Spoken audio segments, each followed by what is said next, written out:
Hi everyone, how you all doing? Happy Heroes Day. Today is Heroes Day in Jamaica here. Hope you all having a great day. I am tired. I just came off the road. I had to go to some business on a project that I'm working on and just came back. So here I am and I said, you know what, I need to do some reading. I need to hurry up and, well, not hurry, but I need to finish this book. So I said, you know what, let me come get some reading done.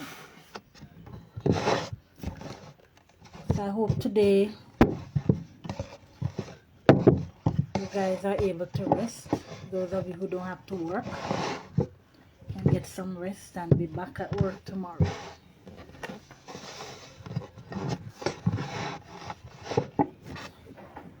Alright, so welcome back to Karen Vibes.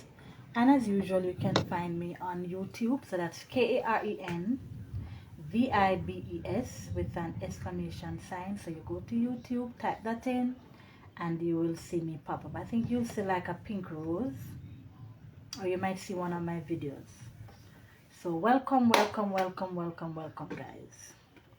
Alright, so without further ado, I'm gonna introduce my book as usual. So the name of the book I'm reading is Minty Alley, and it's written by C.L.R. James and it's narrated by me, Karen. Alright, so if you have been following me, we stopped in the middle of chapter. We had started reading chapter 27 and we had stopped in the middle of it. Alright, so without further ado, we're just gonna get into it. So I'm gonna start back here. So if you guys been following my page, you'll just pick up from where I left off. And those who are new, you can just follow my page. Go on, and then the stories are right there, all in chapters, so you'll be easy for you to follow. So without further ado, let's get into it. So you can grab your cool drink or your cup of tea, and I hope your tea would be from K Spicy Teas. I need to introduce my teas, I need to do a live where I introduce my teas to you guys. I might do it after I'm finished. I'm trying to market my teas, get them out there. So I think I need to introduce one of my teas each time I do a video. So I think I'm going to do exactly that. Marketing can't be too much. Isn't that what they say? Can't be too much at all. Guys, if you see smoke, if you see something like smoke in the video, I actually have a mosquito destroyer that I have lit here. I know it's not really good to inhale. I think they said this one is environmentally friendly, but even so, trying to keep we don't really have much mosquitoes, but trying to keep them at bay as much as possible. As I said, there's a dengue outbreak here in Jamaica, so we have to be so careful.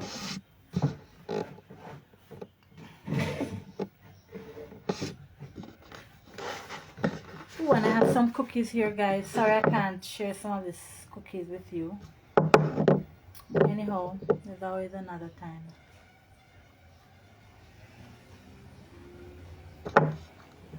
And these cookies are not sweet, so really crunchy.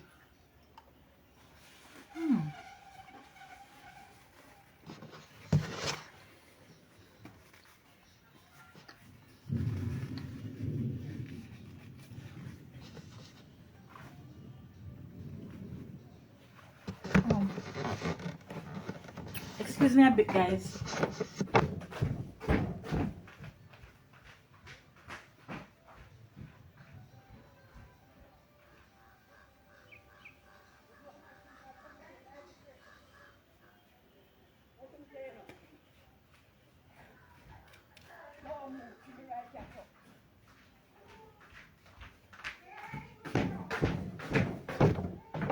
Who heard the phone ringing and had to go? Alright, so let's get into our story today. So I'm going to start back from a little bit from where I left off. He is my refuge. Alright, so this is where Mrs. Rose is talking to Mr. Haynes. He is my refuge and my strength, side by side with her, with less responsibility but with equal interest and spirit. Worked Phyllis. Wait, hold on a bit, guys.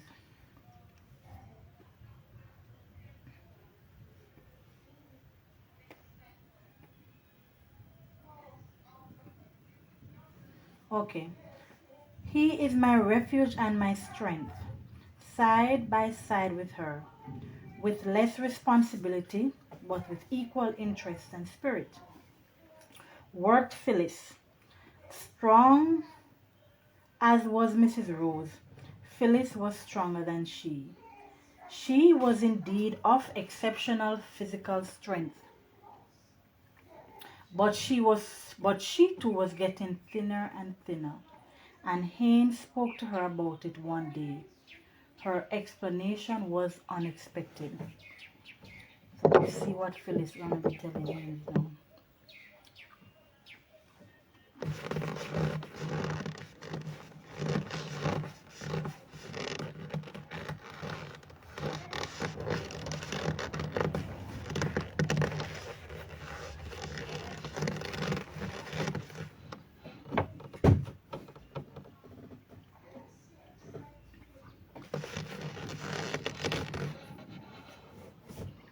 So let's hear Phyllis' explanation. It's Sudge, Mr. Haynes. The man is troubling me. I lose 20 pounds in the last 2 months. She went off into a long rambling story of her love affairs, the intolerance of her lover and his exorbitant demands upon her patience.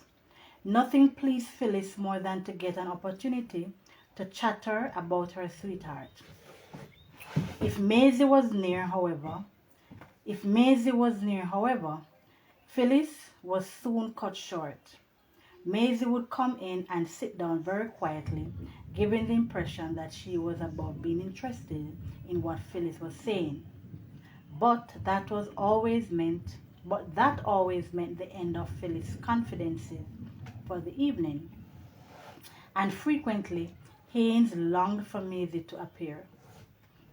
But it was not only love, but work which was causing Phyllis to lose weight. All the rushing up and down to get money, the marketing, the goods from the shop, the messages here and there, all this Phyllis did expeditiously.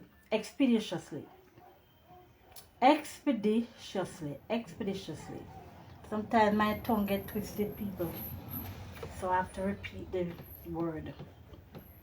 I apologize for that. And cheerfully. And she did her share in the kitchen, mincing the meat, helping in the making of the jam, attending at the stove, down to the town in the broiling sun, with one half of the cakes to keep Gomes quiet. Back again, down with the second lot, helping to make the afternoon dispatch, down to town with that too, on one arm, and on the other her own basket to see what she could sell to bring in a few cents. Then came dinner and the preparation of the cake pans and the kitchen for the next day. Mrs. Rose was frequently out at nights to church or to see the various persons whom she owed money, either to pay or to make excuses for not paying.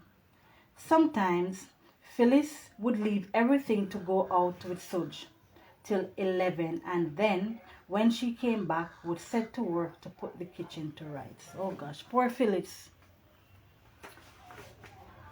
Work very hard. Remind me of myself at times. Work. Just always busy, have a lot to do. Maisie did some of the washing for the household, but refused to wash Phyllis' clothes. "I will wash and starch and iron," said Maisie, who liked to play in water and did not very much mind doing jobs where no one interfered with her. But I'll leave this house now before I wash the clothes of but I'll leave this house now before I wash the clothes of any damn servant, and a coolie besides that. "You will wash them or leave," said Mrs. Rose. But Maisie had her way. So that sometimes after going to bed at 11 or 12, Phyllis would rise in the morning at 4 o'clock to do her washing. Money too was scarce. She did not dress nearly so well on Sundays as before, and often Haynes met her treading the burning roads on the soles of her own feet, the slippers worn out and no money being forthcoming to buy more. She wore the tops for respectability's sake and went her way as cheerful as usual. Her lightest day was Sunday. She did not have to go up and down, but she worked in the house the whole day until about 5. When she started to prepare for her evening out with Sudge, she never complained. Whenever she was called, it was, "Come in, Mr. Haynes, come in, Mrs. Rose." And it was a long time before she ever hinted to Haynes that she found Mrs. Rose's temper trying. Whenever she spoke of Mrs. Rose, it was to express sympathy. Mrs. Rose, on her side, always talked of Phyllis with love and gratitude. When the atmosphere of number 2 changed, as it did change with almost catastrophic, my apologies. When the atmosphere of number 2 changed, as it did change with almost catastrophic suddenness, she never spoke of Phyllis at all. Mrs. Rose would sometimes give Haynes a joke about one of the lodgers or somebody in the house. Phyllis came out of the kitchen one evening, well dressed, scarf around her head, and gave them both standing by the door a happy good evening. "Off to meet Sudge, Phyllis?" "Yes, Mr. Haynes. We are going for a drive to Rockville." "All right. Don't let me keep you back," for she would stand there and talk about him for 10 minutes. "That is another one," said Mrs. Rose when Phyllis had gone. All that drive they're going for is Phyllis' money, Mr. Haynes." "Such is not paying?" "Not a brass farthing. Phyllis buys socks for him, shirts, tie. Every time they're going in the car, she give him money to buy tickets. She draw a little chitty. I've never heard of this word before. What they call chitty? She draw a little chitty and lend him, must be money. So that's what they call. Oh, so that's another name for money. She draw a little chitty and lend him all the money. Love him. But she is not going to get it back. And Phyllis is not a little girl. Phyllis has carried on a lot of life already. As long as she don't bring it into the house where I am, I don't bother her. She's not a child, after all. But now she hold on to this man, and you would believe he is the first man. The girl ever loved. All right, Mr. Haynes. Mrs. Rose had not left a minute when Maisie came in. "I heard you and Mrs. Rose talking," she said, taking a cigarette. Yes. I can't bear to hear her. She laughing at Phyllis and Sudge. She have eyes to see them, but she haven't eyes to see herself. I am sure if I wanted to... Excuse me.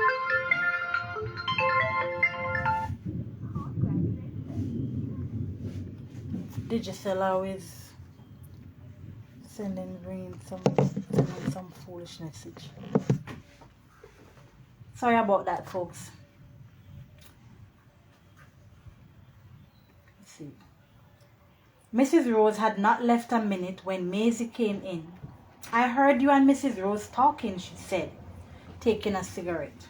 Yes, I can't bear to hear her. She laughing at Phyllis and Sudge. She have eyes to see them, but she haven't eyes to see herself. I am sure if I wanted to laugh, she and how Ben treated her would be the first thing I would laugh at. Mrs. Rose could struggle with cake making, disorder in the house, persecution from outside, everything. But one person was too much for her. That was Maisie. And by any form of trial, Mrs. Rose would have been acquitted if she had long ago driven Maisie from the house. Warfare was open, and every succeeding week saw them more bitterly at it than ever.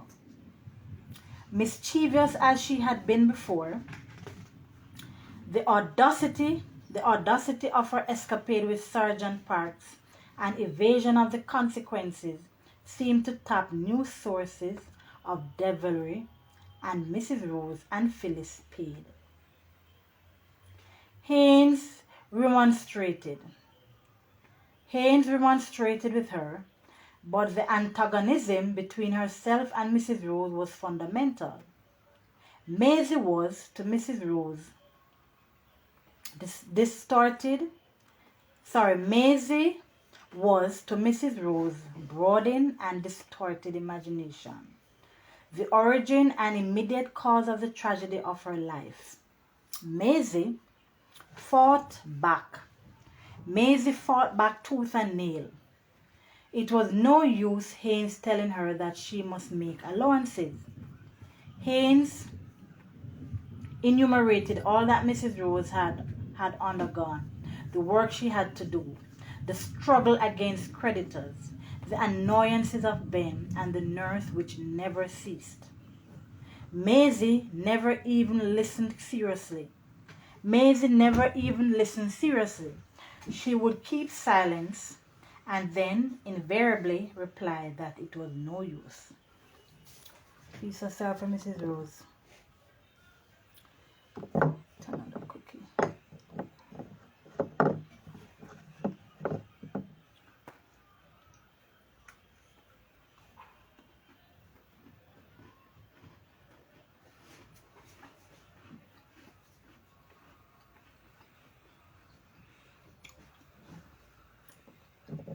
I should have a cup of tea with these cookies.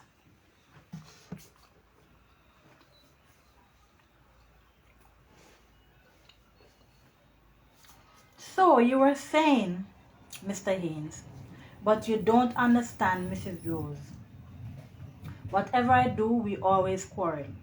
She have no use for me. I have none for her.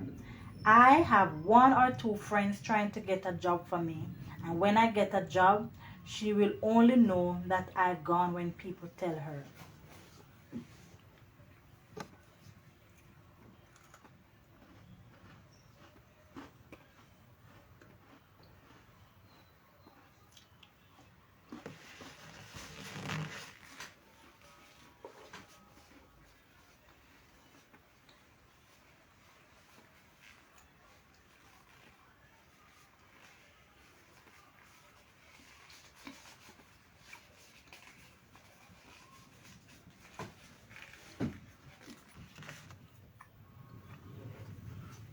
She was barely 17, but big and strong, and she grew taller and stronger and more attractive every day. With the lack of any check except Mrs. Rose's futile eruptions, she grew as fierce as a young tigress. After a time, nobody in the yard could tell her anything. There were days when she would fly out at even a glance. What you see on me? What you see on me to look at? Are wearing anything belonging to you? Haynes alone could keep her quiet. The quarrel might start with Miss Atwell or with Phyllis, a singularly inoffensive person, or with a neighbor. But however it started, the end was always the same. Mrs. Rose was drawn in. Mrs. Rose was drawn in, and then, with seconds off the stage, the principals would have it out, and all Mrs. Rose all Mrs. Rose's very real dignity would be of no avail against Maisie's barbed darts. If Haynes was there, he called her into his room, and she always came, pausing on the top step to fire a parting shot. Otherwise, she raged unchecked. My goodness. Night after night, she held court by the gate, the center of half a dozen young men. "Don't mind me talking to those boys, Mr. Haynes," she told him once, quite unsolicited. "I laugh and joke with them, but no further. As long as we are together, I wouldn't risk picking up anything and give it to you." But all the boys came to talk to Maisie, and they carried on until late. Many a night Mrs. Rose would lock the door, and it was Miss Atwell who got up to open for Maisie. Miss Atwell spoke to Maisie about it, but the girl answered. Excuse me, folks, I'll be back. I just see some. Let's head right inside. I'm coming back, folks.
Oh, folks, there's some stray dogs that keep coming, squeezing under the gate and sitting here. I could see two of them come on the gate. I had to go run them. Oh, my goodness. Oh. Anytime I see them, I run them. These stray dogs tend to mess up the place, mess up the yard. Where did we stop?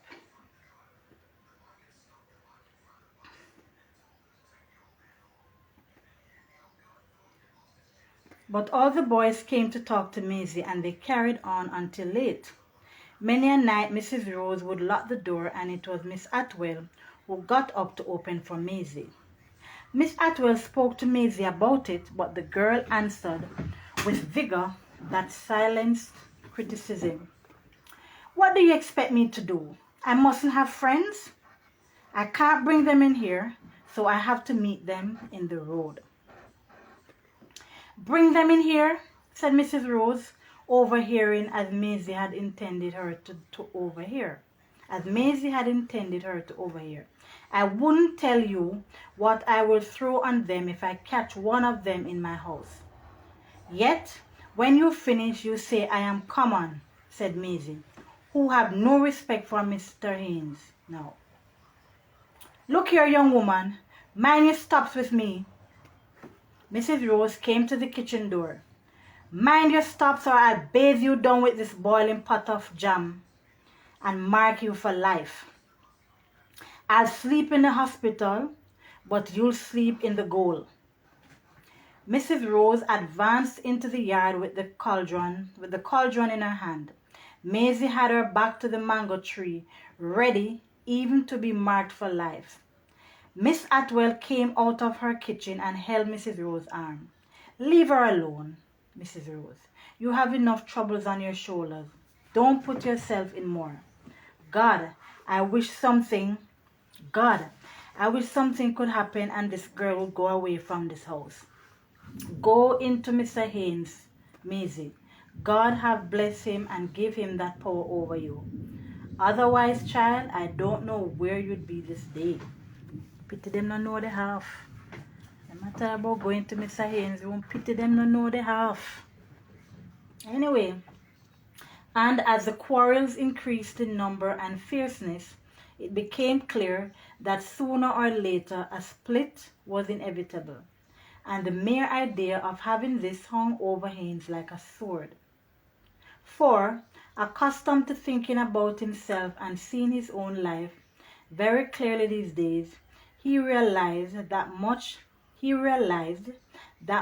as he liked and admired and respected Mrs. Rose, number 2 without Maisie would now be unbearable. It was only the sleeping with her. It was only the sleeping with her. They met elsewhere for this purpose, and that could continue. But for the first time in his life, he had a friend. If she left, this life was over. He knew that he would leave. But if he left because Maisie left, no water would wash it. That he had only stayed there on the account of Maisie. That was not true, and yet would be a final and bitter disillusionment for Mrs. Rose. He set himself to keep the peace and ward off the impending catastrophe.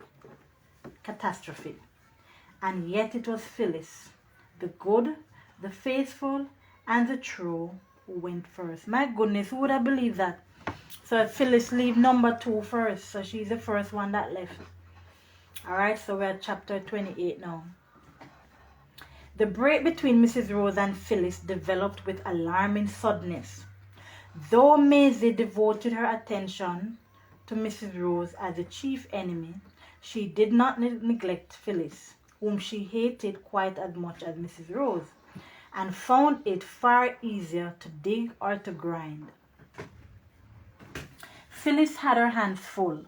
The work in the house and in the kitchen, the up and down in the sun. That year 87 in the shade. Sudge, even that year 87 in the shade. Sudge. I don't know the writer. Anyway. Even Mrs. Rose forgot all that Phyllis was doing and began to speak to her so roughly that Phyllis complained to Haynes once or twice with tears in her eyes. She did not have much time to speak to him now, but still she managed to let him know that Sudge was not only moody and overbearing, but unfaithful. This, she said, was because she never had time to go out with him as before. Often, even on a Sunday, she had work to do. And Maisie's persistent, pin-pricking, planned and executed with ingenuity,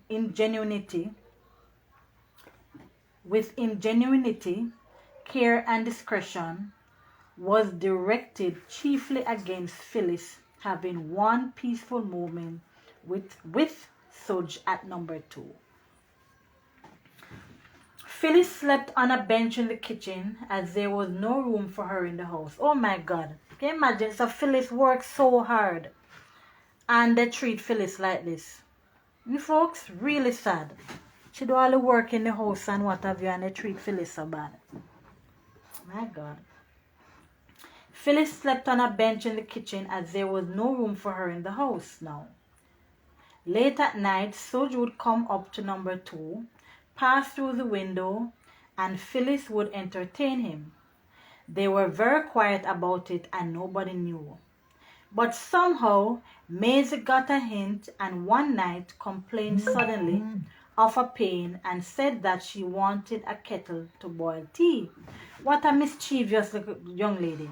She got up and rushed outside, opened the kitchen door, and made a tremendous fuss because she saw a man in the kitchen.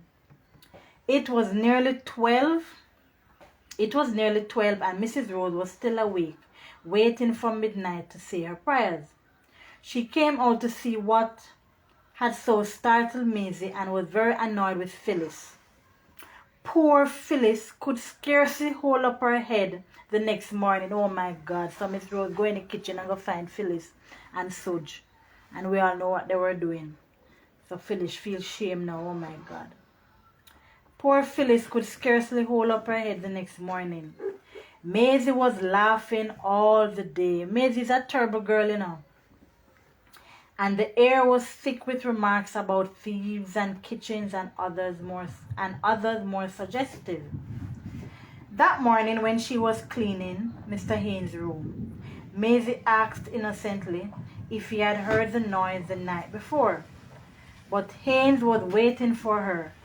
He told her he had not got up because he knew she was no more frightened than he was, and he didn't want to hear anything about it because he wasn't interested. But on the dresser, Mr. Haynes, where people cook food, that has nothing to do with it all. You had no right. You and the girl don't agree. She leaves you alone. You should leave her alone. Leave her alone? Leave her alone? Never. Every chance I get to dig her, I will. Yes, but look at the result. Everybody hates you. Mrs. Rose, Miss Atwell, Phyllis. You too? Don't forget to put yourself in. Now you're trying to put me off. But unless you... All right, Mr. Haynes, all right. Yes, but you must listen. No, I am not going to listen. I don't want to hear. She rubbed her shoe vigorously. Don't go on. If you go on, I will clear out of the room and I won't come back until you stop. And you will have to go with one shoe clean and one dirty. I'll clean it myself. I'll take the polish away and she grabbed at... I'll clean it myself. Well, I'll take the polish away and she grabbed the tin. Come back, you wretch. And Maisie sat again on the top step and continued to clean the shoes, whistling tunes from Gilbert and Sullivan with great speed and justice of intonation.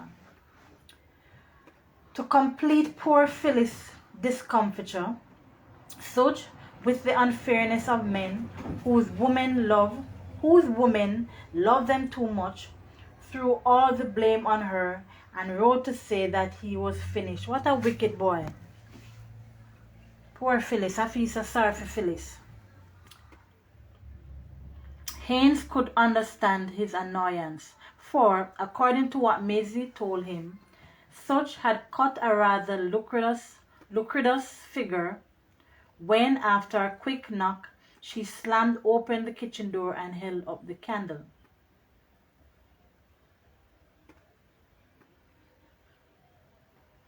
Phyllis brought Haynes a letter to read for her. What to do, Mr. Haynes? My dear girl, what can I tell you? But it isn't my fault. I know it isn't, but that has nothing to do with it. If things only happened to you in life when it was your fault, life would be comparatively simple.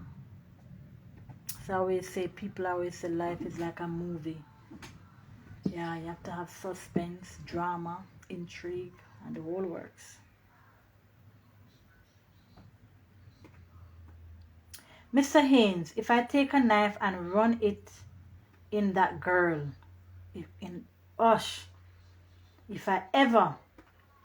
the police will lock you up and you will get hanged or something. You mustn't think of that. If he loves you, he will come back. He may, Mr. Haynes, but I don't think so. This number 2 is an unlucky house. All who come into it get a curse on them. Don't you think so, Mr. Haynes? Haynes thought it over. It certainly looks so, Phyllis, but I hope it isn't true. And he was surprised at the gravity with which he spoke. The such incident of itself was trifle. What made it remarkable, however, was the attitude of Mrs. Rose, where under ordinary circumstances she would have taken Phyllis' part. She rated Phyllis soundly, Maisie escaping almost blameless. And however Maisie might rub it in, Mrs. Rose took no notice. Archer was away and was likely to be away for a long time.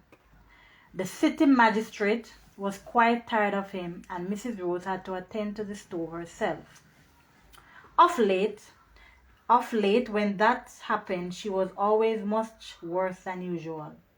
When Phyllis complained to Haynes, he always did his best to console her, and Phyllis did not need much effort to be consoled. But Mrs. Rose's behavior to Phyllis grew so unjust and overbearing, and that so quickly, that in less than a fortnight Haynes could not, even with honesty and sincerity, make excuses to Phyllis for the injustices which she was made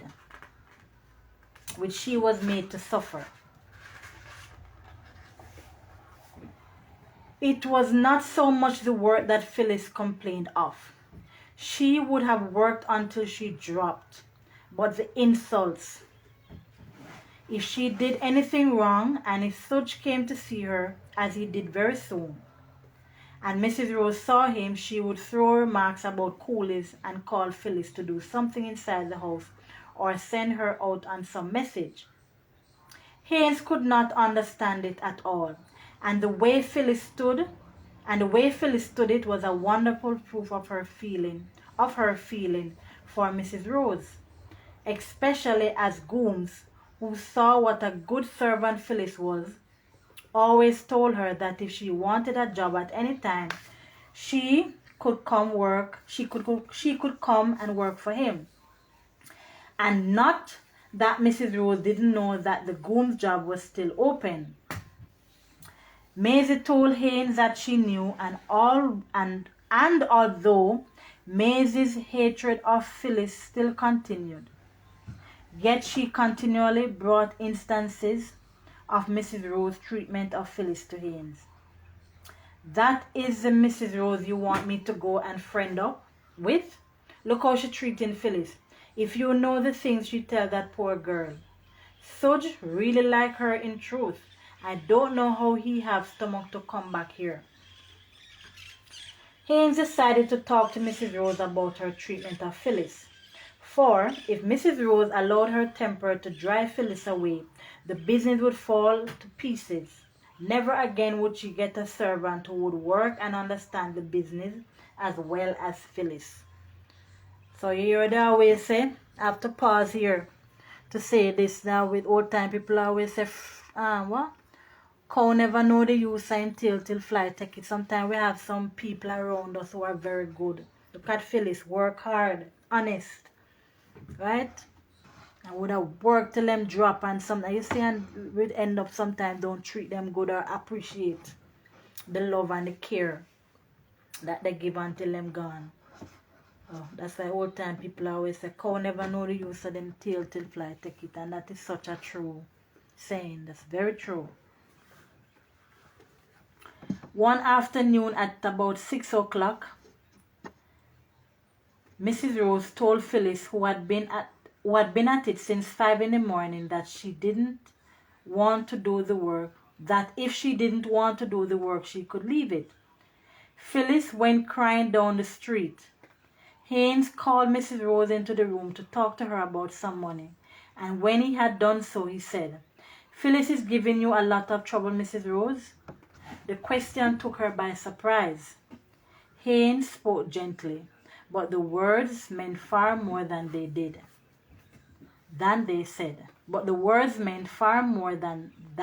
said. Don't tell him if you don't give it.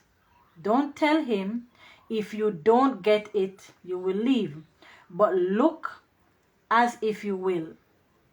Since the day when Maisie's advice and proved Since the day when Maisie's advice had proved so successful, and he had felt himself a stronger man than old Carrot, Haynes had always borne it in mind and used it at critical moments. For a few seconds, Mrs. Rose could not answer. Then she said, turning her eyes away, Phyllis and I can't agree anymore, Mr. Haynes. The quicker she leaves, the better. Haynes was dumbstruck for a minute. He had not visualized a deliberate break from the side of Mrs. Rose. She was not in any sort of temper. But Mrs. Rose, he said, can you afford to lose Phyllis? I'll have to do my best without her, Mr. Haynes.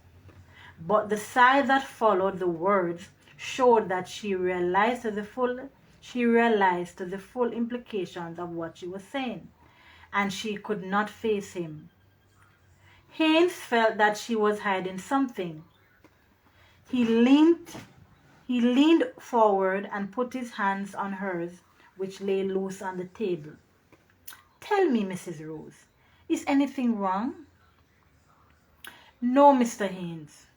I'll be sorry for Phyllis, but how things are, I'd prefer her to go. I won't tell her so, but I hope she will go when the month is finished.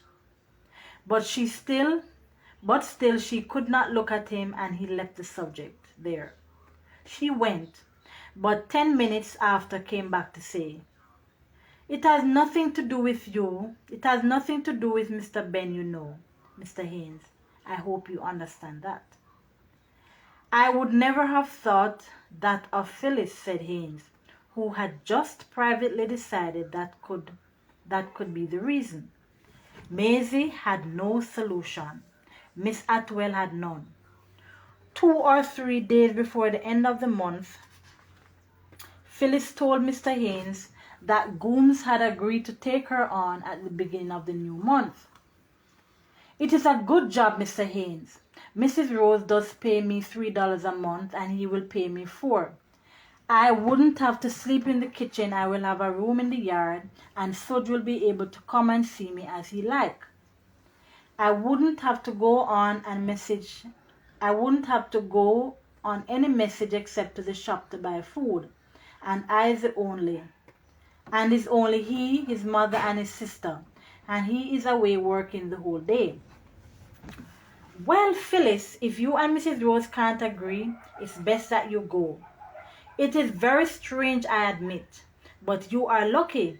You're going to have a much easier job and better pay.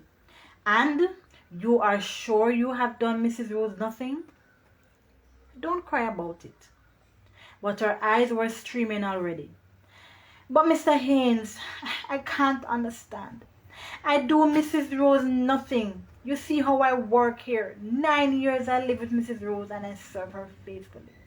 I love her because she take me from nothing and make me something, and she always treat me kindly. She used to quarrel and so on, but you used to tell me, don't mind. She has troubles, and I used to bear patiently with her. And when her temper passed, she used to tell me, Phyllis, my child, don't mind when I bawl at you. Sometimes when I think of how that man and woman treat me, I feel I'm going mad. And I used to tell her, that's all right, Mrs. Rose.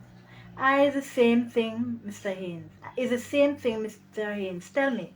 And suddenly she take behind me, and everything I do she quarrel with me, and now she as good as tell me to go. She was sobbing in good earnest. But Phyllis, Haynes tried to cheer her. Don't cry. You're going to be better off where you are. How long has the man been asking you to work with him? Nearly a year, Mr. Haynes, she sobbed. But it isn't that I am studying. Why Mrs. Rose treat me so? I can't do her anything, Mr. Haynes. Speak to her for me. Ask her if it's anything for me to do, I will do it. Ask her if I do anything. She wouldn't answer. Phyllis could not summon enough courage to tell Mrs. Rose that she was going, but Mrs. Rose had heard already. The first of the month was a Sunday, and all Sunday morning, Phyllis was moving her things over to Goon's house and continually wiping her eyes in her apron. Then she came in to say goodbye. "You must come and see me sometimes," said Haynes. "Yes, Mr. Haynes, I will." The tears flowed more and more. "Don't cry, you silly girl. You will have more time to see Sudge." She smiled at the mention of her lover's name. She went outside, and he heard her tell Miss Atwell goodbye. She went to the kitchen door, apron to her eyes, and said in a faint voice, "Mrs. Rose, I am going." Mrs. Rose came to the door, and she was crying too. Then Haynes could hardly believe his eyes. She took Phyllis in her arms, and Phyllis fell on her shoulder, weeping loudly. Excuse me, folks. I'll be back.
Oh, folks, I have to go chase those dogs again. I'm gonna have to get some mesh put under that gate.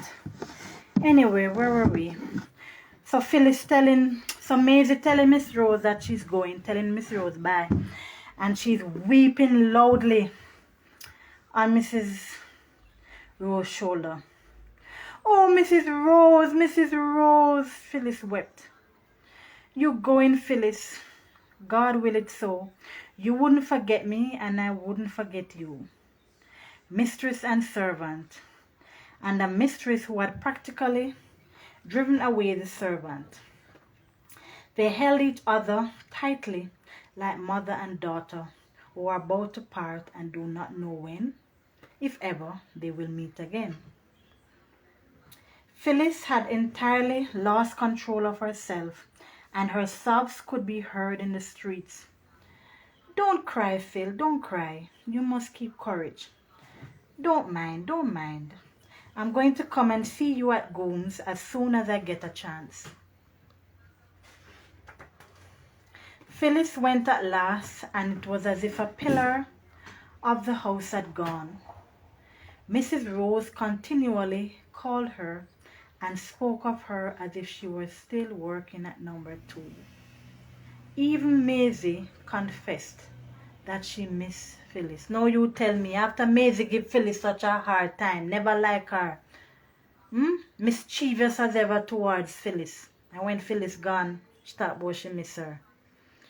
Ah, life is so funny. For the life of him, Haynes could not understand neither head nor tail of this strange business. That's the end of chapter 28. So our book is going down, guys. Yeah, we're going down to the end. Yeah, we're going down to the end. So 2 more reads and we'll be through. We're coming to the end.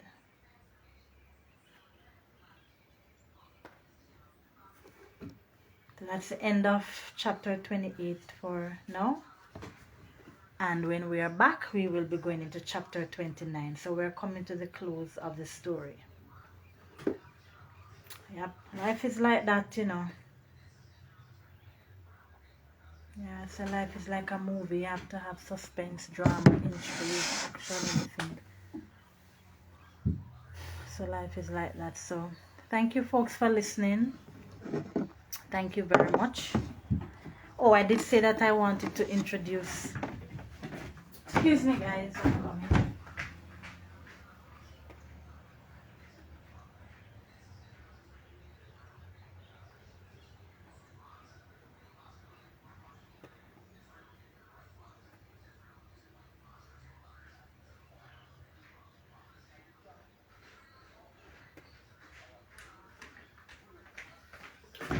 So I did say I wanted to quickly introduce one of my. I'm going to introduce a tea. So each time I do one of my readings, I'll introduce a tea. I don't know why I didn't do that before. But anyhow, never better late than never. Alright, so the first tea I'm going to introduce today is my bay leaf tea. So the bay leaf tea actually comes in the 4-ounce bottles, and it comes in some 4x6 pouches. Let me get the pouches. So this is a bay leaf tea. Comes in a jar, right? And it's a lovely tea, very strong. So this jar can last you a long time. So you'd put like quarter teaspoon or less than quarter teaspoon to a cup. So the tea, so this is a powder. So this is our packaging them for the time being. So these are some tea filters. So it's 5 tea filters in a pouch, and you would take a teaspoon, put the powder into the pouch, and then you put it in your cup, draw the string. So these are biodegradable tea bags. I normally use these back like 3 times. So when I finish my tea, I just rinse it on at the top and then put it in the fridge and use it back again. And you can throw it out. So it's biodegradable tea bags. So you put the powder in the pouch, squeeze, drop the pouch, because there's a string there. Don't want to pull this one, but there's a string there. Put the powder in, draw the string up. You pour your hot water on it. Make sure the water is boiling hot, and you pour it in and let it steep for a few minutes.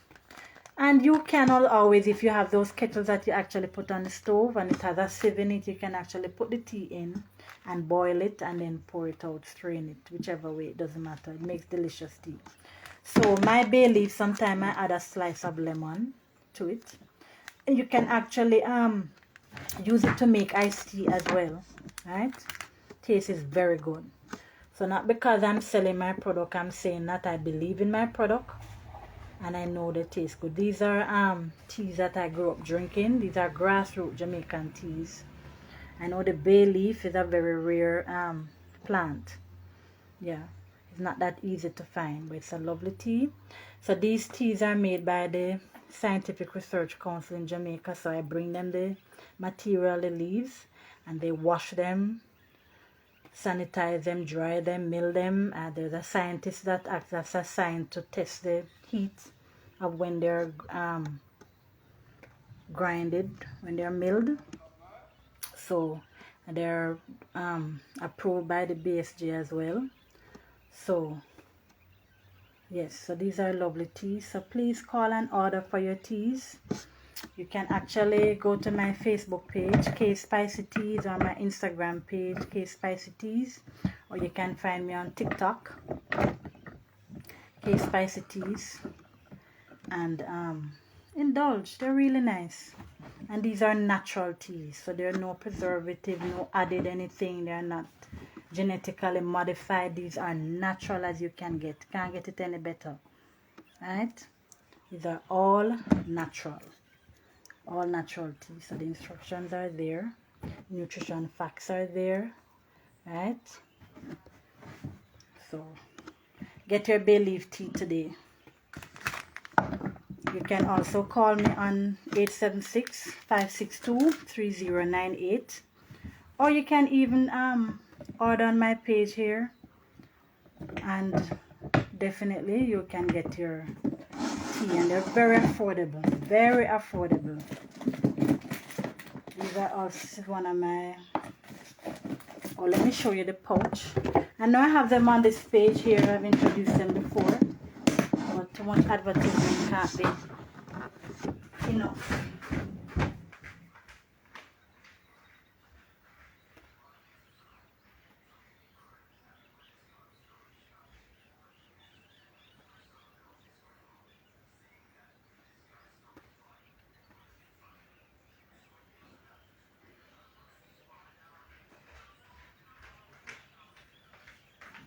So these teas also come in the pouches as well.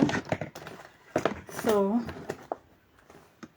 bay leaf, so it comes in the pouch as well as the bottle. Alright, so call and order your tea today. 876-562-3098. Please support K Spicy Teas. Support Jamaican made products. These are all natural. These teas are good for you. If you go on and do your research, right, you will see the benefits of bay leaf tea. Very good for you.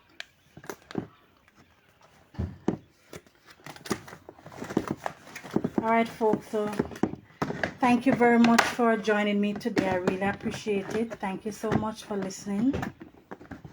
Thank you, and join me again. I'll be back on soon because I want us to finish our book and move on to something else new. So please purchase your tea. So when you're listening to my stories, you're sipping your tea, your hot cup of tea or your iced tea, whichever one. They are delicious both ways.